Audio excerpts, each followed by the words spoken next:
Le village dormait d'un sommeil de plomb sous un ciel d'encre, où les étoiles, dissimulées derrière un voile mystérieux, semblaient observer la scène avec une indifférence glaciale. Le vent, tel un spectre errant, sifflait entre les bâtisses anciennes, murmurant des histoires oubliées, des secrets perdus dans la nuit des temps. Au détour d'une ruelle étroite et ténébreuse, se dressait une silhouette menaçante, semblable à un spectre de pierre, la maison des murmures. Nul ne se souvenait plus qui, le premier, avait osé la nommer ainsi. La légende, transmise de génération en génération, chuchotait avec effroi des disparitions inexpliquées, de rires d'enfants résonnant dans le silence de la nuit, et de silhouettes fantomatiques aperçues aux fenêtres, comme des âmes en peine cherchant le repos éternel. La maison était un mystère insondable, un avertissement silencieux, une ombre menaçante planant sur le village endormi. Un groupe d'amis, jeunes et insouciants, se tenaient à l'orée du village, bravant l'obscurité grandissante. Leur meneur, Julien, le regard brillant d'une excitation fébrile, pointait du doigt la silhouette sombre et inquiétante qui se découpait à l'horizon.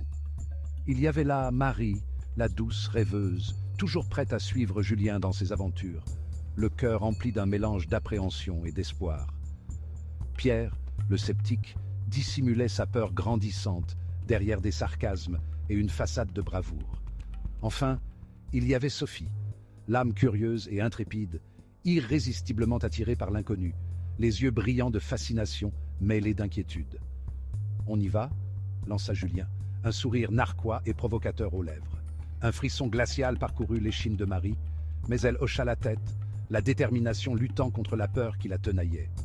Pierre haussa les épaules, feignant l'indifférence avec une aisance qui sonnait faux. Sophie, les yeux brillants d'une lueur étrange, acquiesça avec un enthousiasme qui laissait transparaître une pointe d'appréhension. Ensemble, ils s'enfoncèrent dans la nuit, ignorant les murmures du vent qui semblèrent les mettre en garde, et l'ombre menaçante de la maison qui se rapprochait à chaque pas. La porte s'ouvrit dans un grincement plaintif, comme un gémissement de douleur. L'air à l'intérieur était lourd, stagnant, saturé d'une odeur de poussière et de décomposition qui prenait à la gorge. Les amis s'avancèrent avec prudence, la peur les tenaillant, leur rire nerveux avalé par le silence pesant qui régnait en maître absolu. Des toiles d'araignées, épaisses comme des linceuls, recouvraient les meubles, vestiges d'un passé oublié. Julien, d'une main tremblante, éclaira les murs de sa torche. Des portraits de famille, aux visages effacés par le temps et rongés par l'humidité, semblaient les observer d'un regard accusateur, comme pour leur reprocher leur intrusion sacrilège. Le plancher craquait sinistrement sous leurs pas, chaque bruit, amplifié par le silence, résonnant comme un cri dans la nuit. Ils pénétrèrent plus profondément dans les entrailles de la maison, chaque pièce plus lugubre et inquiétante que la précédente, chaque recoin semblant murmurer des secrets oubliés, des histoires tues à jamais. Au bout d'un long couloir obscur et sinueux, ils découvrirent une pièce étrange, anormale. Contrairement au reste de la maison, elle était étrangement intacte, dépoussiérée, baignée d'une lueur étrange et surnaturelle. Au centre de la pièce trônait un grand miroir au cadre d'argent massif, brillant d'un éclat froid et inquiétant. Son reflet, cependant, était troublant, anormal. Au lieu de renvoyer leur image, il montrait une vision déformée, grotesque de la pièce. Les murs semblaient se tordre et onduler comme des serpents. Le mobilier prenait des formes étranges et menaçantes. « Regardez !» s'exclama Sophie, fascinée malgré l'effroi qui la tenaillait. Elle s'approcha du miroir, tendant la main comme hypnotisée, comme pour toucher son reflet déformé. Une force invisible la tira alors à l'intérieur, l'entraînant dans les profondeurs glacées du miroir. Elle poussa un cri d'horreur, se débattant dans le vide, luttant contre une force invisible, puis disparut, engloutie par le miroir. « Sophie !» hurla Marie, la panique la submergeant tandis qu'elle se précipitait vers le miroir. Mais il était trop tard. Le reflet était redevenu normal, ne montrant plus qu'une image fidèle de la pièce, comme si de rien n'était. Julien, livide, le visage déformé par la peur, s'approcha du miroir à son tour, attiré par une force invisible. Il y avait quelque chose d'hypnotique, de magnétique, dans sa surface lisse et froide. Il tendit la main, hésitant, partagé entre la fascination et l'effroi. « Ne le touche pas !» s'écria Pierre, le tirant en arrière avec une force désespérée. Mais c'était trop tard. La main de Julien traversa la surface du miroir comme s'il s'agissait d'eau, disparaissant dans les profondeurs glacées.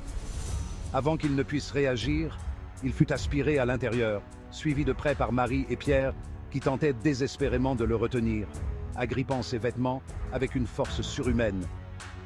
Le miroir scintilla une dernière fois, d'une lueur froide et triomphante, puis redevint un simple objet inanimé, laissant derrière lui un silence pesant et un sentiment de terreur indicible. Ils se retrouvèrent dans une pièce identique à celle qu'ils venaient de quitter, dans les moindres détails, et pourtant différente, profondément dérangeante. L'air était glacial, mordant, le silence absolu, pesant sur leurs épaules comme un linceul. Leur souffle formait des nuages de vapeur dans l'air immobile et glacial. La porte était solidement verrouillée, les fenêtres clouées, condamnées. Ils étaient prisonniers, piégés dans ce lieu hostile et terrifiant. « Où sommes-nous » murmura Marie, la voix tremblante, brisée par la peur. Julien secoua la tête, incapable de répondre, l'esprit embrouillé par la terreur et l'incompréhension. Ils ne comprenaient pas ce qui s'était passé, comment ils étaient arrivés là. Le miroir semblait les observer, son reflet froid et implacable, se moquant de leur désarroi. Ils étaient passés de l'autre côté, dans un monde parallèle, cauchemardesque, prisonniers d'une force qu'ils ne pouvaient comprendre, une force maléfique qui se jouait d'eux. Les jours passèrent, interminables, insoutenables, se fondant en une nuit éternelle et glaciale. Le froid était mordant, insidieux, s'infiltrant dans leurs os, les rongeant de l'intérieur. Ils étaient affamés, assoiffés, désespérés, à bout de force. Le miroir restait leur seul lien avec le monde qu'ils avaient reconnu, le monde des vivants. Mais il ne leur offrait que le spectacle cruel de leur propre désespoir, de leur lente agonie. Ils finirent par comprendre, la vérité les frappant avec la force d'un coup de massue. Leurs reflets dans le miroir changeaient, se déformaient, leurs traits s'estompaient, s'effaçaient inexorablement, remplacés par une lueur spectrale, irréelle. Ils n'étaient plus que des ombres, des silhouettes fantomatiques, condamnées à errer dans ce monde froid et silencieux, prisonnières du miroir maléfique. Un jour, alors qu'ils sombraient dans le désespoir, ils entendirent des bruits provenant de l'autre côté du miroir, le monde des vivants qui leur était désormais interdit. Des voix, des rires, des murmures, ils reconnurent ces sons, avec une terreur mêlée d'espoir. C'étaient ceux d'autres jeunes, curieux et insouciants, attirés par la légende de la maison des murmures, ignorant le sort funeste qui les attendait. Ils se précipitèrent vers le miroir, essayant d'appeler, d'avertir les nouveaux venus, de les empêcher de commettre la même erreur fatale. Mais leurs efforts furent vains.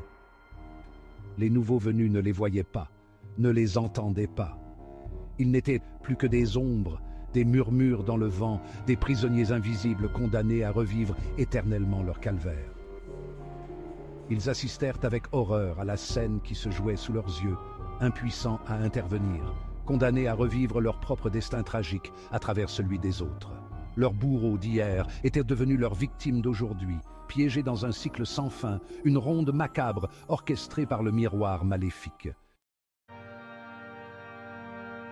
Et ainsi, la légende de la maison des murmures continuait, se nourrissant du sang des innocents, se propageant comme une malédiction.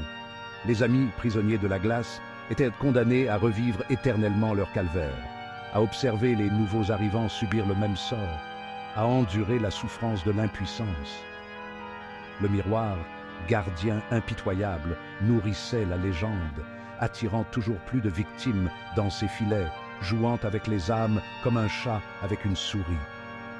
La maison des murmures se dressait toujours au bout de la rue sombre et menaçante, un avertissement silencieux pour ceux qui oseraient braver ses secrets, défier les forces obscures qui y résidaient. Car dans ces murs, le temps n'existait pas, et la seule échappatoire était la mort. Une mort froide et silencieuse, comme le miroir qui les retenait prisonniers. La maison des murmures ne mourait jamais. Elle se nourrissait de la peur, du désespoir, condamnant ses victimes à une éternité d'horreur.